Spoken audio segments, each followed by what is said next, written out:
दोस्तों इन सीटों पर एआईएमआईएम जीतती दिख रही है। आइए एक एक करके जानते हैं कि वो कौन कौन सी सीटें हैं जहां पर एआईएमआईएम जीतती दिख रही है। तो इसमें सबसे पहले बात कर लेते हैं कोचा धामन विधानसभा सीट की। तो इस सीट पर एआईएमआईएम काफ़ी ज़्यादा मजबूत दिख रही है। इस सीट पर एआईएमआईएम से सरवर आलम साहब चुनाव लड़ रहे हैं और ये कोचा धामन विधानसभा सीट एआईएमआईएम जीतती दिख रही है, क्योंकि माहौल जो है कोचा धामन विधानसभा सीट पर वो एआईएमआईएम के पक्ष में लग रहा है। अब दोस्तों बात कर लेते हैं बहादुरगंज विधानसभा सीट की। तो इस सीट पर एआईएमआईएम से तौसीफ आलम साहब चुनाव लड़ रहे हैं और ये सीट भी एआईएमआईएम जीतती दिख रही है, क्योंकि इस सीट पर भी माहौल ऐसा लग रहा है कि एआईएमआईएम के पक्ष में जो है काफ़ी ज़्यादा है और एआईएमआईएम काफ़ी बड़े मार्जिन से ये सीट भी जीत सकती है। अब दोस्तों बात करते हैं ठाकुरगंज विधानसभा सीट की। तो इस सीट पर एआईएमआईएम से गुलाम हसनैन साहब चुनाव लड़ रहे हैं और ये सीट भी एआईएमआईएम के पक्ष में जाती दिख रही है, क्योंकि इस सीट पर भी जो माहौल बना है, ओवैसी साहब जब यहाँ पर प्रचार करने गए थे तो ज़बरदस्त जो है भीड़ उमड़ा था और कहीं ना कहीं एआईएमआईएम के पक्ष में इस सीट पर भी काफ़ी ज़्यादा जो है लोगों का रुझान दिख रहा है और ये सीट भी एआईएमआईएम जीत सकती है। दोस्तों अब बात कर लेते हैं किशनगंज विधानसभा सीट की। तो इस सीट पर एआईएमआईएम से शम्स आगाज साहब चुनाव लड़ रहे हैं। ये एक युवा प्रत्याशी हैं और इनकी जो है कांग्रेस के जो लड़ रहे हैं कमरुल हुदा साहब, उनसे इनकी फाइट तगड़ी देखने को मिल सकती है, क्योंकि पिछली बार भी एआईएमआईएम ने करीब 41,000 से ज़्यादा यहाँ पर वोट हासिल किए थे। हालांकि तब कमरुल हुदा साहब ही एआईएमआईएम के कैंडिडेट थे, लेकिन वो फिलहाल जो है कांग्रेस में शामिल हो गए और कांग्रेस ने उनको टिकट दे दिया है किशनगंज विधानसभा सीट से। तो वो किशनगंज विधानसभा सीट से इस टाइम कांग्रेस के उम्मीदवार हैं और एआईएमआईएम से ये युवा प्रत्याशी लड़ रहा है और कहीं ना कहीं एआईएमआईएम यहाँ पर जीत सकती है, क्योंकि यहाँ पर एआईएमआईएम का जो है काफ़ी अच्छा माहौल दिख रहा है। दोस्तों अब बात करते हैं बैसी विधानसभा सीट की। तो इस सीट पर एआईएमआईएम से गुलाम सरवर साहब चुनाव लड़ रहे हैं। पिछली बार 2020 के विधानसभा चुनाव में एआईएमआईएम ने ये सीट जीती थी। इस बार भी एआईएमआईएम इस सीट पर काफ़ी ज़्यादा मजबूत है। ये विधानसभा सीट भी एआईएमआईएम जीतती दिख रही है, क्योंकि यहाँ पर एआईएमआईएम का अच्छा जनाधार है और एआईएमआईएम के यहाँ पर माहौल जो है एआईएमआईएम के पक्ष में दिख रहा है और ये सीट आसानी से एआईएमआईएम जीत सकती है। अब दोस्तों बात कर लेते हैं अमौर विधानसभा सीट की। तो इस सीट पर एआईएमआईएम के प्रदेश अध्यक्ष अख्तरुल ईमान साहब चुनाव लड़ रहे हैं और पिछली बार भी इन्होंने जो है काफ़ी बड़े अंतर से जीत हासिल की थी। इनको जो है काफ़ी ज़्यादा वोट मिले थे और इनके जो सेकंड नंबर पे जो कैंडिडेट थे उनको बहुत ही ज़्यादा जो है अंतर से, काफ़ी ज़्यादा लगभग 50,000 से ज़्यादा जो है अंतर से चुनाव हराया था।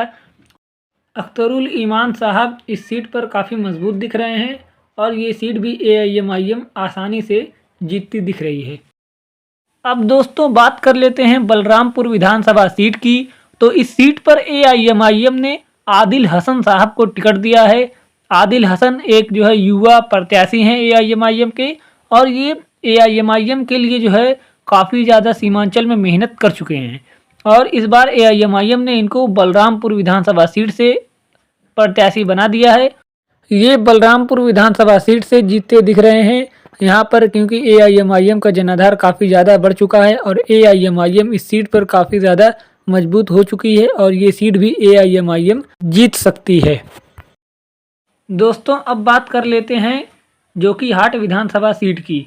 तो इस सीट पर एआईएमआईएम से मुर्शिद आलम साहब चुनाव लड़ रहे हैं।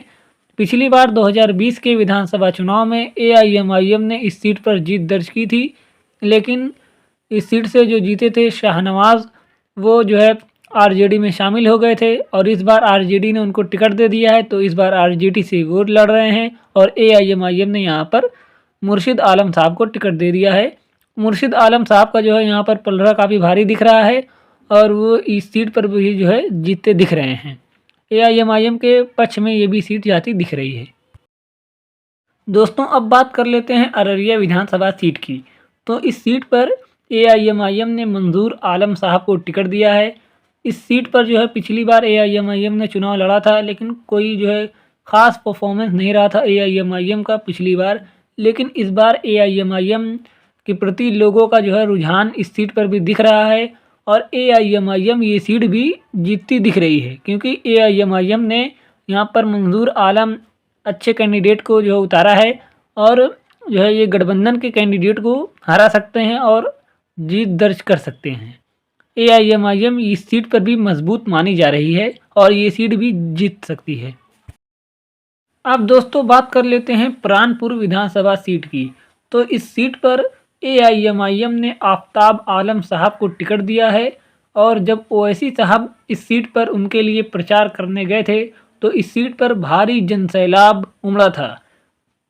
इसको देखते हुए और भी जो है चीज़ों को देखते हुए ये लगता है कि प्राणपुर विधानसभा सीट पर एआईएमआईएम मजबूत है और लोगों का रुझान, प्राणपुर की जनता का रुझान इस बार एआईएमआईएम की तरफ है और एआईएमआईएम ये भी सीट जीत सकती है।